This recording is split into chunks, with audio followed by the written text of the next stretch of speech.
Hello friends, knowledge निधि plus में आप सभी का बहुत बहुत स्वागत है। तो आज हम बात करेंगे रॉक्स की, यानी हम आज चट्टानें पढ़ेंगे। चट्टानें या सेल, तो चट्टानें या सेल क्या होती हैं, इनके बारे में जानेंगे। कितने प्रकार की होती हैं, आज इसके बारे में चर्चा करेंगे। तो बात करें चट्टानों की। पृथ्वी के पृष्ठ पर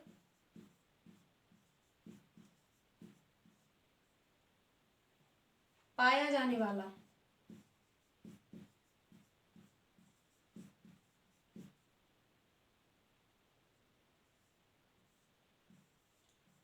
प्रत्येक पदार्थ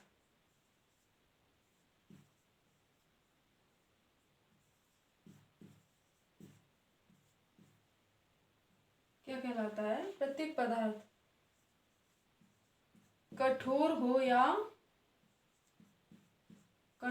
या मुलायम मुलायम चट्टान कहलाता है।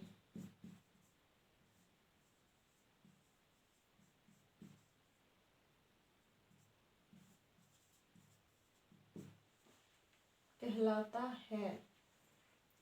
तो पृथ्वी के पृष्ठ पर पाया जाने वाला प्रत्येक पदार्थ, यानी हम कह सकते हैं कि ऐसा नहीं है जो कठोर चीज है या बड़े बड़े पर्वत पहाड़ या जो हमें जो हार्ड दिखाई देती है, कठोर होती है, वही चट्टान है, ऐसा नहीं है। चाहे कठोर हो या मुलायम, सभी क्या है? चट्टान है। पृथ्वी के पृष्ठ पर, ये हमारी पृथ्वी हो गई, इसकी जो ऊपर वाली लेयर होती है इसे हम क्या कहते हैं? भूपर्पटी। तो इसे क्रस्ट भी कहते हैं। तो इसमें पाया जाने वाला प्रत्येक पदार्थ, चाहे वो कठोर हो या सॉफ्ट हो, मुलायम हो या कठोर, क्या है? सभी चट्टान है। चट्टान कह सकते हैं या सेल कह सकते हैं। चट्टान या सेल, ठीक है।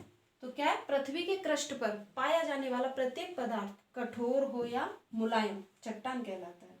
चट्टानें बनती कैसे हैं? तो इनका निर्माण जो होता है खनिजों से होता है। चट्टानों का निर्माण कैसे होता है? निर्माण निर्माण निर्माण होता है खनिजों के मिश्रण से। खनिजों के मिश्रण से चट्टानों का निर्माण होता है।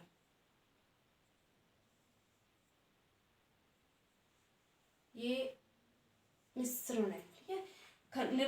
निर्माण होता है किसका? चट्टानों का खनिजों के मिश्रण से होता है। खनिज क्या होते हैं? खनिज की बात करते हैं।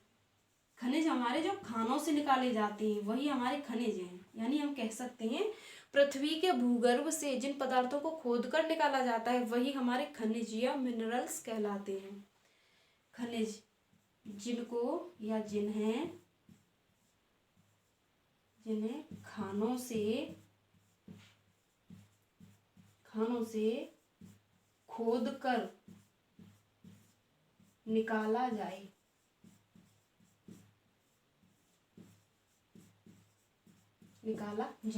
क्या कहलाते हैं? खनिज कहलाते हैं। तो खनिजों की चर्चा करें। खनिजों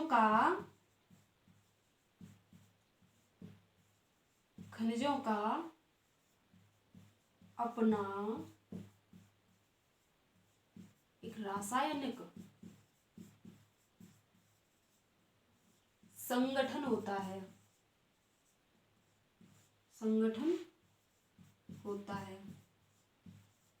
और हम कह सकते हैं खनिजों को मानवीय क्रियाओं द्वारा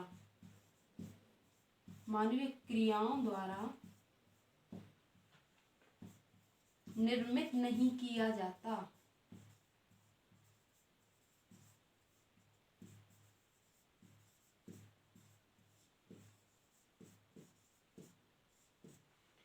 ठीक है। तो जो सेलों का जो निर्माण होता है किससे होता है? खनिजों के मिश्रण से। खनिज क्या है? जिन्हें हम खानों से खोद कर निकालते हैं वो हमारे खनिज होते हैं, जिन पदार्थों को खानों से निकाला जाता है।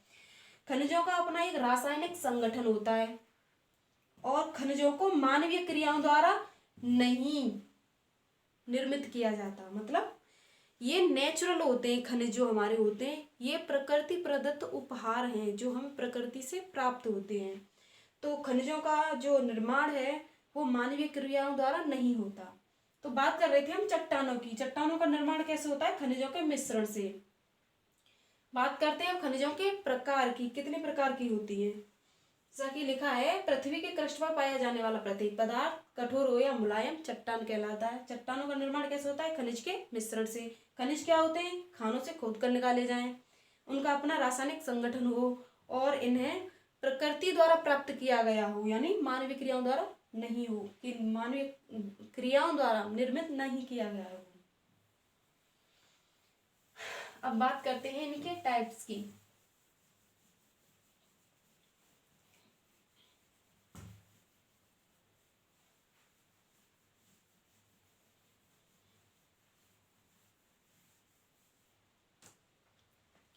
तो हमारी जो चट्टानें हैं ये 3 प्रकार की होती हैं। कौन कौन सी होती हैं एक एक करके हम चर्चा भी करेंगे इनकी। जैसे ये है हमारी, थोड़ा बड़ा बड़ा लिखें,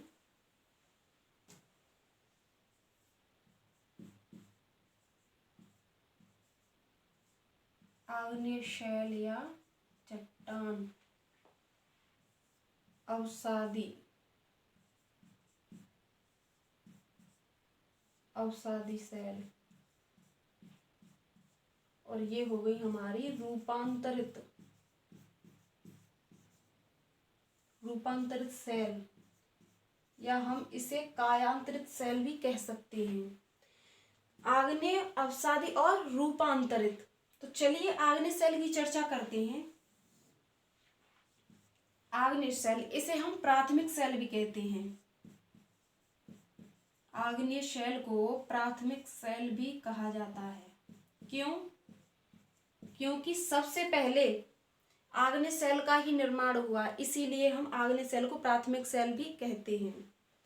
निर्माण कैसे हुआ?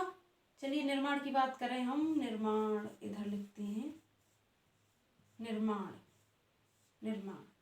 तो निर्माण हुआ इसका, ज्वालामुखी विस्फोट होता है जो हमारा, ज्वालामुखी के लावा या मैग्मा से।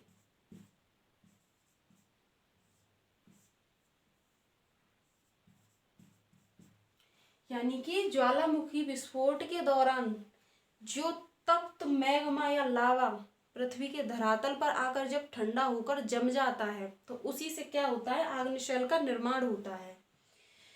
बात करें जो पृथ्वी का क्रस्ट है, जैसे ये हमारी पृथ्वी है और इसकी ऊपर वाली परत क्या थी? जैसे ये हो गई हमारी पृथ्वी और ये बना दी हमने इसकी क्रस्ट। अरे चला गया।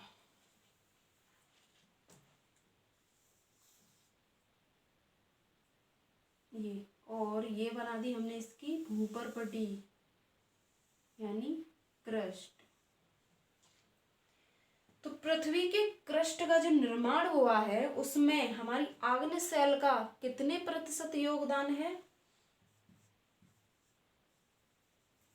पृथ्वी के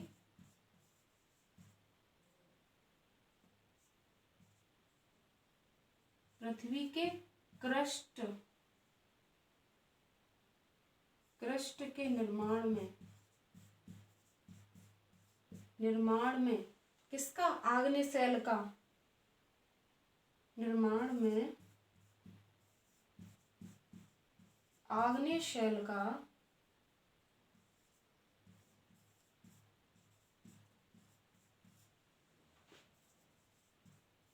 90% योगदान है।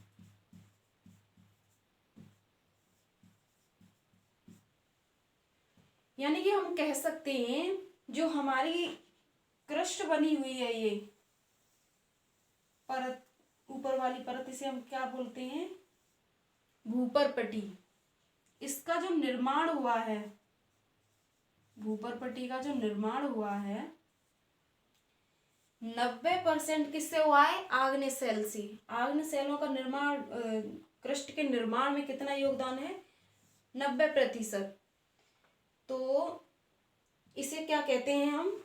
इसे हम रवेदार चट्टान भी कहते हैं, रवेदार चट्टान, क्योंकि अधिकतर ये किससे बनी हुई है? आग्नेय सेल, जो क्रस्ट है, क्रस्ट हमारी किससे, क्रस्ट में आग्नेय सेल का 90% योगदान है, और इसी वजह से हम इसे रवेदार चट्टान भी कहते हैं। चट्टान इसी को कहते हैं।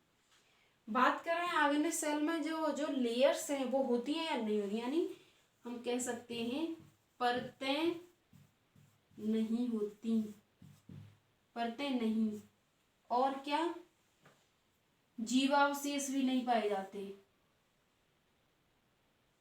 यानी हम ऐसे लिख सकते हैं परतें व जीवावशेष नहीं पाए जाते।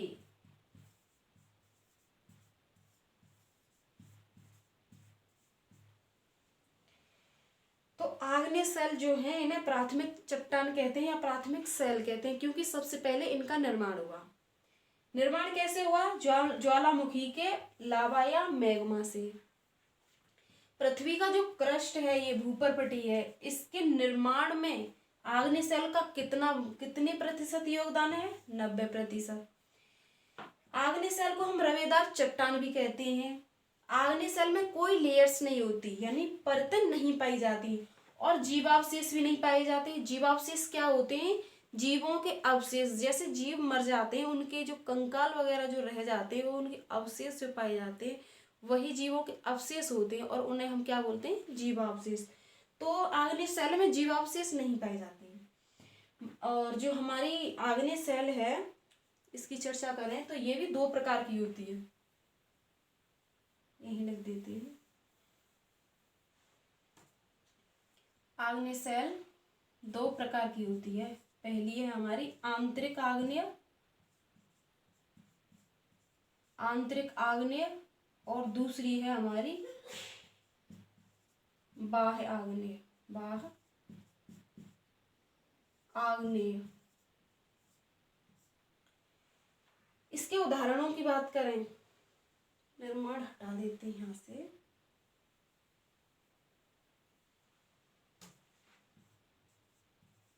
उदाहरण, तो आग्नेय सेलों के सबसे अच्छे उदाहरण क्या हैं? हमारी ग्रेनाइट, ग्रेनाइट और बेसाल्ट। बेसाल्ट सबसे ज्यादा ये पूछे जाते हैं। ग्रेनाइट और बेसाल्ट किसके उदाहरण हैं? तो हमारे किसके? आग्नेय सेल के। तो आग्नेय सेल के बारे में हमने जाना। आग्नेय सेल को प्राथमिक सेल कहते हैं। पृथ्वी के क्रस्ट के जो निर्माण में इसका कितना प्रतिशत योगदान है? 90%। किससे बनती है? ज्वालामुखी के लावा या मैग्मा से। रवेदार चट्टान कहा जाता है आग्नेय सेल को। परतें नहीं होती, जीवावशेष भी नहीं होते। चलिए बात करते हैं अवसादी सेल की, यानी सेडिमेंट्री रॉक्स की बात करते हैं।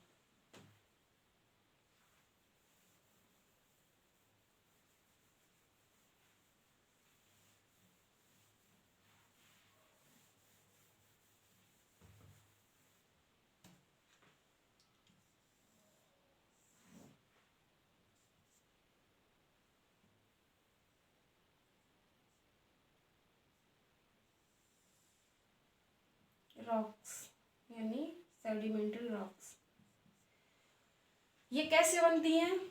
ये बनती हैं, निर्माण की बात करें, निर्माण, निर्माण किसका?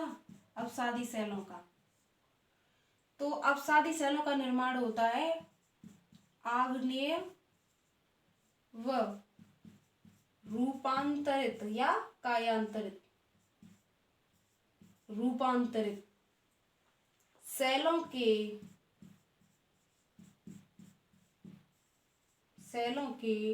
अपर्दन,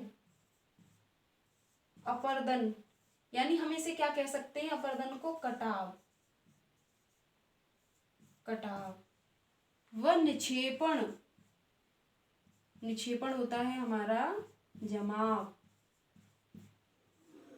जमाव, जमाव से।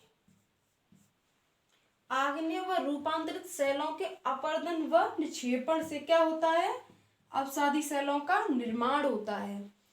तो ये जो रूपांतरित व आग्नेय सेल होते हैं, जैसे समुद्रों से और नदियों से जब जल बह के जाता है तो अपने साथ कुछ अवसादों को बहाकर ले जाता है, कहीं कटान होता है और कहीं पर जमाव होता है, कहीं से उठाता है और कहीं पर छोड़ देता है, कहीं वो जम जाते हैं। तो इन्हीं कटाव और यानी अपर्दन और निक्षेपण के कारण किसका निर्माण होता है, अवसादी सेलों का, सेडिमेंट्री रॉक्स का निर्माण होता है। बात करें अवसादी सेलों में, इसमें क्या होता है, इसमें अवशेष पाए जाते हैं, यानी कि जीवावशेष पाए जाते हैं, जीवावशेष, जीवावशेष पाए जाते हैं।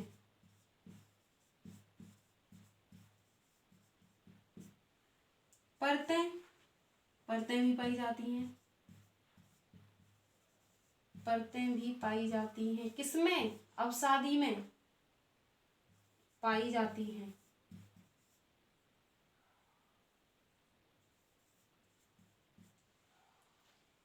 अवसादी सेलों के एग्जाम्पल्स की बात करें, उदाहरण की, तो इसके उदाहरण हैं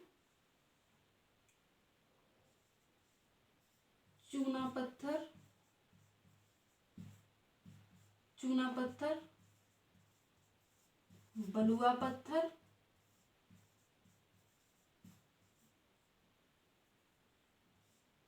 बलुआ पत्थर, चौक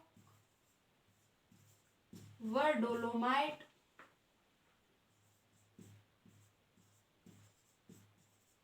डोलोमाइट इत्यादि। तो अवसादी सेलों के उदाहरण क्या हैं, चूना पत्थर, बलुआ पत्थर, चौक एवं डोलोमाइट ईटीसी। और जो हमारी अवसादी सेल हैं, इनका क्या होता है, पृथ्वी के क्रस्ट पर,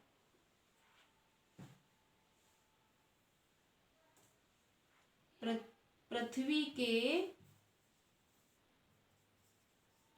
के क्रस्ट पर 75% यानी 75% विस्तार है, विस्तार, ठीक है, विस्तार है। तो पृथ्वी के क्रस्ट की बात यहाँ भी हो रही थी जब हम आग्नेय सेल के बारे में पढ़ रहे थे। तो आग्नेय सेल में जब बात कर रहे थे हम कि जो निर्माण होता है क्रस्ट का निर्माण, पृथ्वी के क्रस्ट का निर्माण होता है वो होता है आग्नेय सेलों से। और जो विस्तार, जो फैला हुआ है, जो फैलाव है उस पर क्रस्ट पर कितना है, किसका, अवसादी सेलों का कितना है, 75%।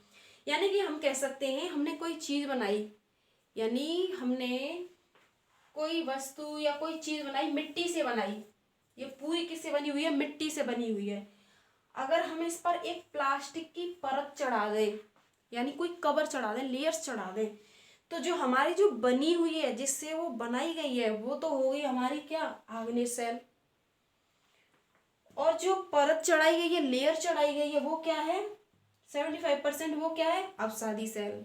तो हम कह सकते हैं जैसे मेरा जो शरीर है वो किससे बना है, खाल मांस हड्डी जो भी है जिससे बना है, तो शरीर बना है। लेकिन जो मैंने कपड़े पहन रखे हैं, ये एक लेयर समझ लो। तो ऐसे कपड़ों की भांति अवसादी सेलों का पृथ्वी के क्रस्ट पर 75% विस्तार है। और ये बनी किससे है, आग्नेय सेलों से बनी है, भूपर्पटी, ठीक है, 90% योगदान है आग्नेय का भूपर्पटी के निर्माण में। और अवसादी का विस्तार उस पर ऊपर फैला हुआ है, कितना, 75%।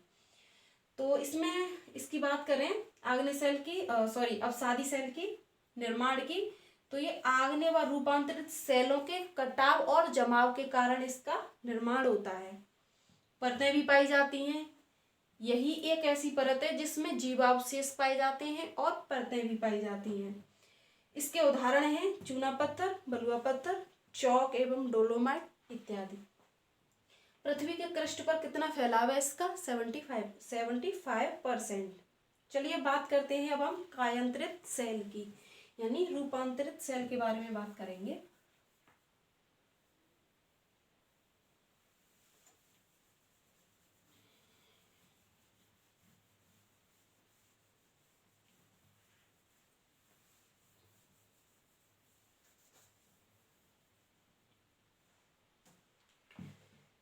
रूपांतरित सेलों का कैसे निर्माण होता है?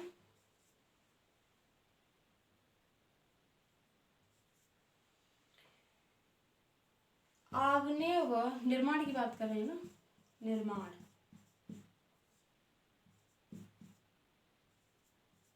आग्नेय शैल व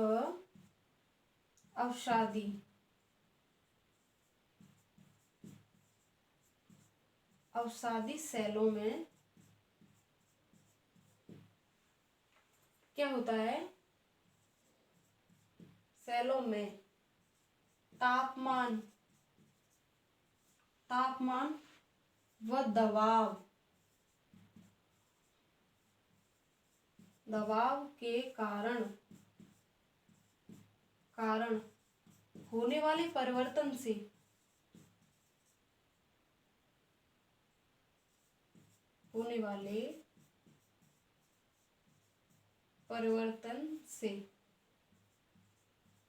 क्या होता है? रूपांतरित सेल बनती है। रूपांतरित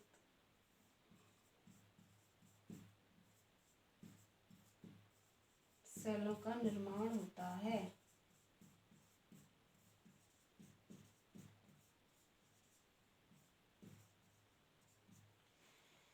तो रूपांतरित सेलों के अगर निर्माण की बात की जाए, जो हमारी आग्नेय सेल हैं और अवसादी सेल हैं, इनमें तापमान व दबाव के कारण क्या होता है? इनमें परिवर्तन आता है। किसमें? आग्नेय और अवसादी में। बहुत लंबे समय तक जब ये नीचे दब जाते हैं तो इनमें तापमान तो बढ़ता ही है और दबाव भी पड़ता है इन पर, ठीक है। तो तब जो आग्नेय और अवसादी सेलों में जब तापमान और दबाव के कारण इनमें जब चेंज आता है, परिवर्तन होता है, तो किसमें बदल जाती हैं? रूपांतरित सेलों में ये बदल जाती हैं। रूपांतरित सेलों का निर्माण हो जाता है। बात करें रूपांतरित सेलों की, तो ये प्रकृति में पाए जाने वाले सबसे कठोर सेल हैं। प्रकृति में पाए जाने वाले सबसे कठोर चट्टान हैं।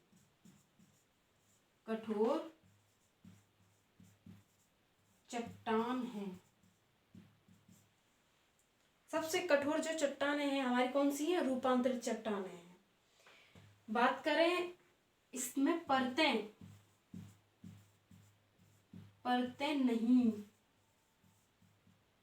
नहीं और क्या? अवशेष भी नहीं।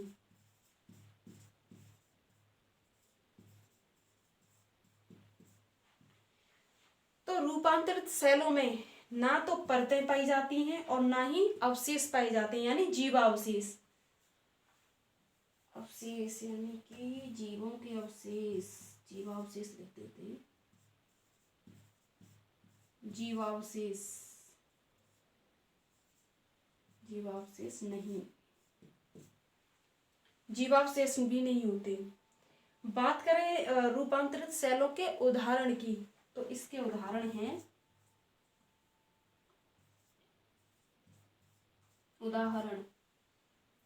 हीरा और संगमरमर।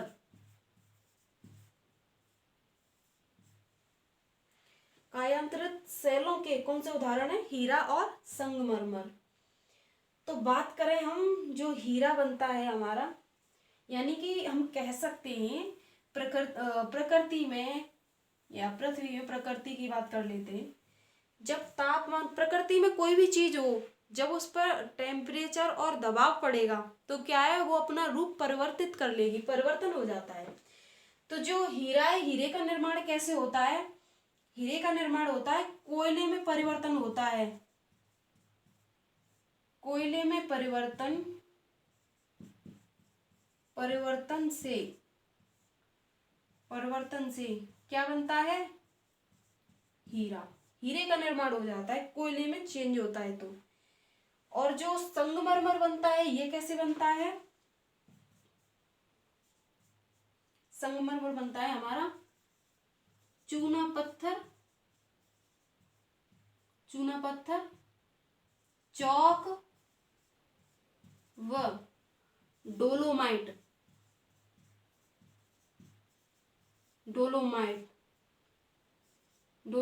से, यानी कि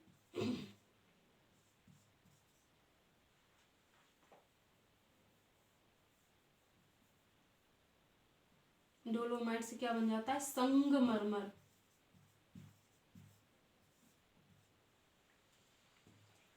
परिवर्तन के कारण तो चट्टानों का निर्माण हो रहा है, कौन सी वाली चट्टानों का? रूपांतरित चट्टानों का। तो जब कोयले में परिवर्तन होता है, उदाहरण की बात कर रहे हैं इसके, ये रहे उदाहरण हीरा और संगमरमर। तो हीरे का निर्माण कैसे होता है? जब कोयले में परिवर्तन होता है तो हीरा बन जाता है। और चूना पत्थर, चौक व डोलोमाइट से, यानी इन तीनों में जब परिवर्तन होता है तो संगमरमर का निर्माण होता है। तो रूपांतरित के बारे में क्या जाना? आग्नेय व अवसादी शैलों में जब तापमान और दबाव के कारण जो इनमें परिवर्तन आता है, जो चेंज आता है, उसी से किसका निर्माण होता है? रूपांतरित शैलों का निर्माण होता है। प्रकृति में जो सबसे कठोर चट्टानें हैं वो कौन सी हैं? हमारी रूपांतरित चट्टानें ही हैं। और इसमें ना तो इसमें अवशेष पाए जाते हैं, यानी जीवावशेष भी नहीं पाए जाते, और क्या परतें भी नहीं पाई जाती और जीवावशेष भी नहीं पाए जाते। उदाहरण क्या है? हीरा और संगमरमर। तो आज हमने रॉक्स के बारे में जाना।